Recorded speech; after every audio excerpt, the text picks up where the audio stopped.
orang jadi tersangka tanpa ada dua alat bukti sebagaimana dalam perkara ini. Ya. Nah, bagaimana pendapat ahli? Atau perlu saya ulang? Menurut saya begini. Pertama melakukan tahap penyelidikan dia. Kalau belum tangkap tangan ya. Kalau tangkap tangan sudah jelas dia ya. Dapat surat tugas juga dapat. Setelah ada bukti-bukti belum melakukan upaya hukum ya, upaya penyelidikan itu ya, belum. Jadi dia hanya minta informasi di mana. Itu hasil penyelidikan dibuatkan laporan penyelidikan. Oh ini tersangka ini yang melakukan tindak pidana ini, barang buktinya ini baru itu keluarkan surat perintah penangkapan untuk tahap kepada penyidikan, proses penyidikan. Nah itu baru ada bekal harus dilengkapi dengan dokumen-dokumen itu, surat perintah penangkapan, surat perintah berita acara penangkapan, berita acara penggeledahan, berita penyitaan dan semuanya, dan juga langsung dilakukan dengan permintaan izin kepada pengadilan. Saya kira itu proses prosedur dalam KUHP demikian. Kalau KUHP sudah tidak diikuti, dia sudah melakukan tindakan di luar hukum sudah. Jadi prosedur dalam melakukan penangkapan, penahanan, penyelidikan, juga penyidikan dan penggeledahan semuanya sudah diatur dalam KUHP. Kalau itu tidak diikuti, artinya dia juga melakukan tindakan di luar KUHP. Saya kira itu ya jawaban saya. Ya, saya lompat sedikit ya. Ini perkara yang ahli sekarang dihadirkan ini kan perkara yang sejak bulan 5 Mei cukup booming. Ya.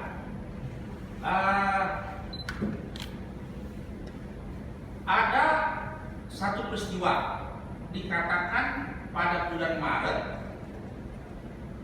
seorang saksi namanya Helmi Kurniawan menerima uang dari Kiflan Zen. Ya nanti saya putarkan videonya. Dia bilang Maret saya terima uang dari Kiflan Zen. Maret. Dan itu pengakuan dia juga dalam BAP si Helmi Kurniawan. Tapi ternyata BAP-nya di sini itu berubah, bukan menambah, berubah. Artinya tanggal tempus delikti dia ganti dari Maret tadinya tanggal 14 jadi ke tanggal 9 Februari.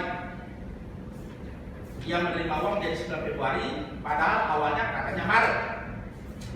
Dengan dia jadi 9 Februari memberikan uang sehingga seolah-olah uang itu ini dalam sini tanggal 4 dia beli senjata. Nah senjata itu nantilah yang akan diberikan kepada terdakwa. Jadi awalnya Maret 9 Maret, habis itu jadi Maret, ganti ke Februari, tapi Februari itu udah bulan Juni, 21 Mei dia bilang masih 14 Maret. Nah, terhadap perkataan seorang berubah tanggal berakibat orang lain bisa tertarik menjadi tersangka dan seterusnya. Itu bagaimana pendapat ahli? Menurut saya tindakan polisi atau penyidik harus sesuai dengan ketentuan-ketentuan KUHP, sudah diatur semuanya di situ. Juga tanggal penangkapannya harus pada waktu melakukan penangkapan. Juga yang tanda tangan yang melakukan penangkapan itu, ya. Terus kalau melakukan penyitaan juga demikian harus pada tanggal waktu penyitaan dan peserta acara penyitaan juga yang tanda tangan juga yang melakukan penyitaan. Jadi tidak boleh dia tidak melakukan tindakan-tindakan itu. Kalau itu menyimpang dari ketentuan prosedur hukum yang diatur dalam KUHP itu, maka itu merupakan tindakan melanggar hukum. Jadi dia melakukan tindakan bertentangan dengan KUHP. Ya, jadi itu. Nah, kami lanjutkan terhadap case yang tadi di berkas ini termasuk barang bukti adalah video rekaman terdakwa, tersangka. Misalnya di BAP tanggal 27 ada videonya, Juni ada videonya, Juli ada. Tapi 21 Mei nggak ada videonya di sini. Sehingga kami dalam persidangan ini menjadi tidak punya pegangan apakah benar pada 21 Mei itu apa 23 di BAP? Karena tidak ada di sini ditaruh. Yang diletakkan di sini adalah yang bulan Juli sebagai barang bukti. Nah, terhadap perkara seperti ini, menurut ahli bagaimana? Kalau menurut saya, kalau tidak dicantumkan dalam berkas itu, apakah bukti itu ada tidak? Saya nggak tahu ya. Ya itu bukti tersebut tidak diakui kalau tidak ada dalam berkas. Ya. Jadi kalau ada muncul tidak di berkas, maka itu bukan bukti. Apalagi kalau nanti di sidang, kalau belum diajukan dalam sidang, maka itu bukan bukti sah, walaupun ada di berkas. Saya kira itu. Selanjutnya di sini dalam berkas ini kan ada disebut saksi-saksi ahli, ada A, B, C sampai I. Ternyata ada 3 atau 4 saksi ini tidak ditampilkan dalam persidangan.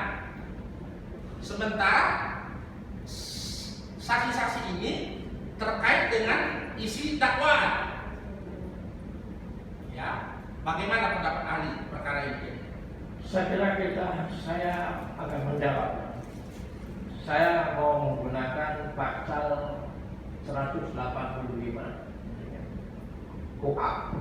185 KUHP ayat 1 mengatakan bahwa keterangan saksi merupakan bukti sah apabila dinyatakan dalam sidang.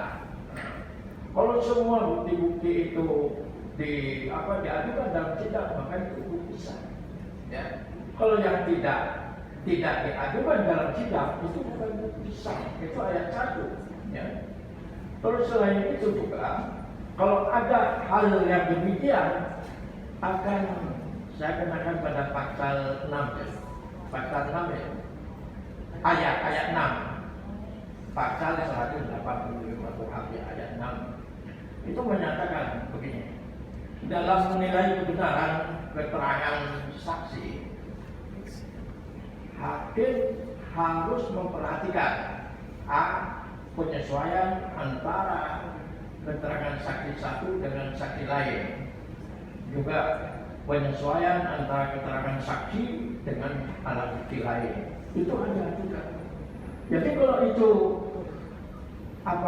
itu terjadi demikian, maka sudah jelas hakim tidak bisa untuk memberikan nilai yang kebenaran, karena juga tidak bisa ada apa untuk membuktikan mana ada penyesuaian antara saksi satu dengan yang lain, karena buktinya tidak diajukan dalam sidang.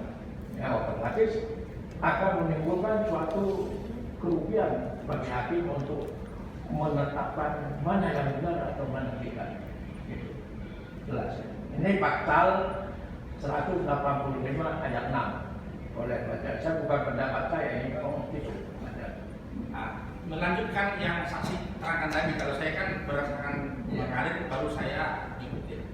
Dalam suatu persidangan, seorang saksi mahkota mengatakan, ya, saya dapat peluru CAT dari lapangan tembak gedung Halang Brimob. Saya dapat di sampah katanya, CAT 5 peluru. Saya tadinya CAT pikir kucing, rupanya CAT itu adalah peluru rusak.